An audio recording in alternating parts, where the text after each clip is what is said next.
monde, c'est Laura, j'espère que vous allez bien et aujourd'hui on se retrouve dans une nouvelle vidéo. Non, pas le book haul de septembre, novembre, octobre, etc. Puisque du coup je suis vraiment à la ramasse et je m'en excuse à chaque fois, j'oublie de faire... Enfin, j'oublie pas de faire des vidéos, mais c'est que j'ai à chaque fois pas le temps, il n'y a pas la bonne lumière parce que c'est l'hiver, etc., etc. Enfin bref, tout un tas de raisons qui fait que j'ai pas été très régulière et je m'en excuse. Et donc du coup aujourd'hui, comme il y a eu Noël, etc., j'ai pensé vous faire le book haul de décembre, puisqu'en plus il y a eu le salon du livre de Montreuil, et donc vous montrer un petit peu tous les livres que j'ai eus et que j'ai pu mettre dans ma bibliothèque en ce moment. Et on va commencer avec les achats des livres à Montreuil. Du coup, au salon, j'avais apporté énormément de livres dans ma valise pour les faire dédicacer. Du coup, j'ai pas eu vraiment l'envie d'en acheter d'autres parce que dans tous les cas, le sac faisait très lourd. Mais j'ai quand même craqué pour certains parce qu'il y avait les auteurs et donc du coup j'ai pas pu m'en empêcher, même si il y en avait certains qui étaient tellement beaux que j'avais tellement envie de craquer, mais en même temps je me suis dit non, tu vas les abîmer dans la valise. Enfin bref, vous connaissez ça. Donc pour commencer, j'ai acheté Louis Pasteur contre les loups-garous, c'est le deuxième livre de Flore Vesco. Flore Vesco, c'est celle qui a écrit De Cap et de Mou, et c'est un livre vraiment que j'avais adoré, c'était un coup de cœur de l'année, un de mes plus gros coups de cœur. Et donc du coup c'était avec grande joie que j'ai acheté le second parce que c'était vraiment un livre qui me tenait à cœur. Et c'est lui aussi un coup de cœur parce que je l'ai lu dans le train du retour, et c'est vraiment un livre que j'adore. Alors c'est l'histoire du coup de Louis Pasteur, donc ça va raconter toute son adolescence à un pensionnat assez spécial, il va avoir des choses fantastiques, etc. Et c'est vraiment toujours la même plume qui c'est hyper marrant, c'est vraiment hyper original, et c'est vraiment un livre que j'ai adoré et que je vous conseille vraiment.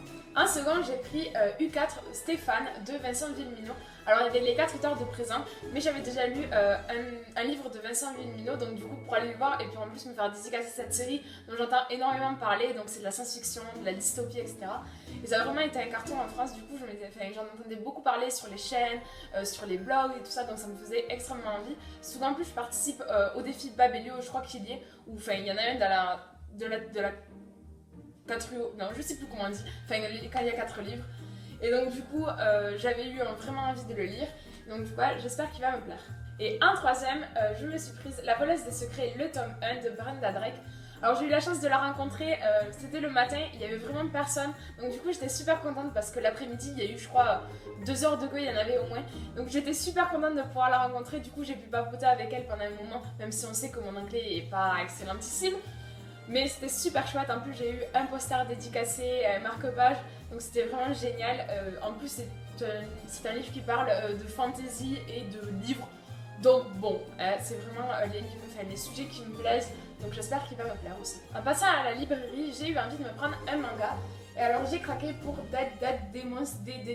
Destruction. Non, j'ai pas eu un bug, c'est bien le nom, il est assez spécial. C'est le tome 1 de chez Kana, c'est de Inyo Asano.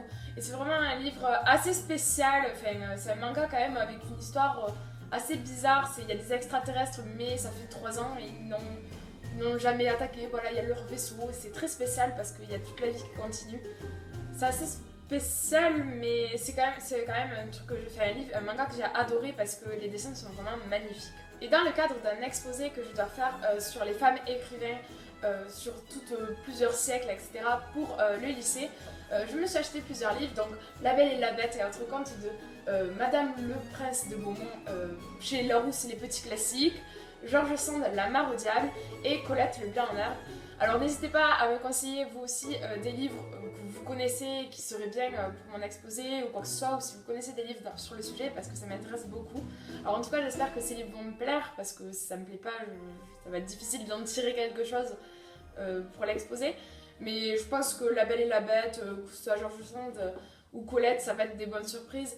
Et j'espère vous en dire plus prochainement puisque je compte faire aussi des vidéos et des articles sur le blog à ce sujet. Et pour Noël, j'ai été gâtée un livre et j'ai reçu 1000 femmes blanches de Jim Fergus. Alors j'avais lu le second tome qui pouvait se lire très bien en dehors de celui-là, mais du coup j'avais vraiment super envie de lire celui-là aussi parce que j'avais vraiment adoré la plume de l'auteur, l'histoire qui est un sujet quand même assez hors du commun parce que c'est pas un sujet dont on en parle beaucoup, même que ce soit en histoire. Le génocide des Amérindiens, c'est vraiment pas, on n'en parle pas, je l'ai jamais appris, c'est vraiment grâce au livre qu'on en apprend bien plus et c'est vraiment hyper intéressant, c'est une histoire de femmes fortes, féministes, c'était vraiment génial. Donc du coup il y avait celui-là, 1000 femmes blanches, qui est le premier, et qui parle aussi de ce génocide, mais qui parle aussi de l'échange qu'il y a eu de 1000 femmes blanches contre 1000 chevaux, et c'est quand même assez dur, et ça me tenait vraiment à cœur de lire le premier. Et un livre de poche chez Pocket, j'ai reçu Aeterna, la marche du prophète le tome 1 de Gabriel Katz, qui me faisait terriblement envie. À chaque fois que Margot en parle de Margot Lizaz, ça me fait super envie. En plus, c'est vraiment des thèmes que j'aime beaucoup.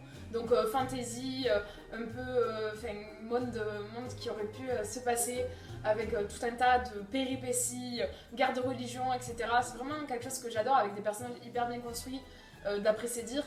Donc il me faisait vraiment envie et je suis super contente de l'avoir en poche. Et j'ai eu le mastodonte que j'attendais depuis des années, enfin pas des années non mais depuis quelques mois quand même que je bavais dessus parce qu'il me faisait terriblement envie, mais j'avais pas du tout envie non plus que la saga se termine, même s'il fait quand même 1000 pages. C'est Winter des Chroniques Lunaires, le tome 4, donc le dernier tome. Après il y a quand même les hors-séries, mais c'est quand même le dernier qui va clôturer toute cette magnifique saga, et j'avais vraiment pas envie de le lire parce que c'est une saga qui me tient tellement à cœur. C'est une saga où j'ai lu tous les tomes et tous les livres ont été un coup de cœur, et j'avais pas envie finalement que ça se finisse si tôt, même s'il y a eu quand même énormément de tomes et qu'ils étaient quand même assez gros au fur et à mesure.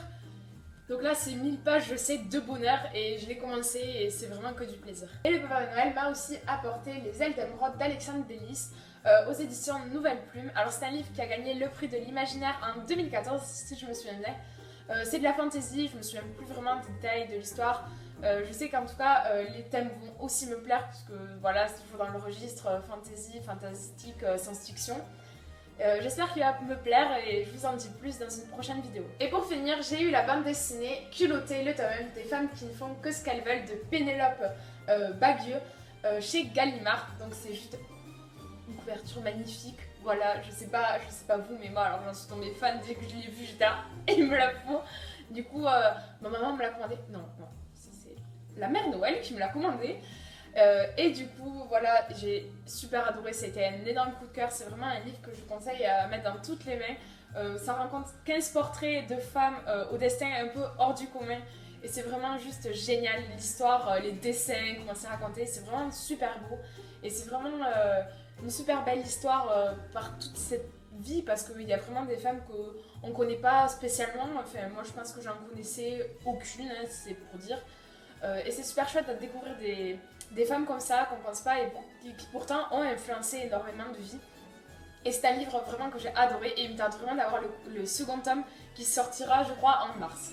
Et voilà, c'est la fin de cette vidéo, j'espère qu'elle vous aura plu. N'hésitez pas à vous abonner en cliquant aussi sur la cloche pour avoir le double abonnement et pour avoir toutes les notifications de quand sortira mes vidéos. Je pense que vous commencez à le savoir maintenant puisque ça en parle énormément sur YouTube avec d'autres chaînes. J'espère que cette vidéo vous aura plu. N'hésitez pas à me suivre aussi sur mes réseaux sociaux, donc c'est-à-dire surtout Twitter et Instagram, surtout Twitter parce que je pense que c'est là où j'y passe ma vie, voilà, qu'on se le dise. Après je suis aussi sur les autres réseaux sociaux, ne vous inquiétez pas. En tout cas, j'espère que vous avez passé de très bonnes fêtes. N'hésitez pas à me dire qu'est-ce que le Papa Noël vous a apporté, quels sont les nouveaux livres, etc. N'hésitez pas à tout me dire en commentaire. En tout cas, moi je vous dis à la prochaine. Bye!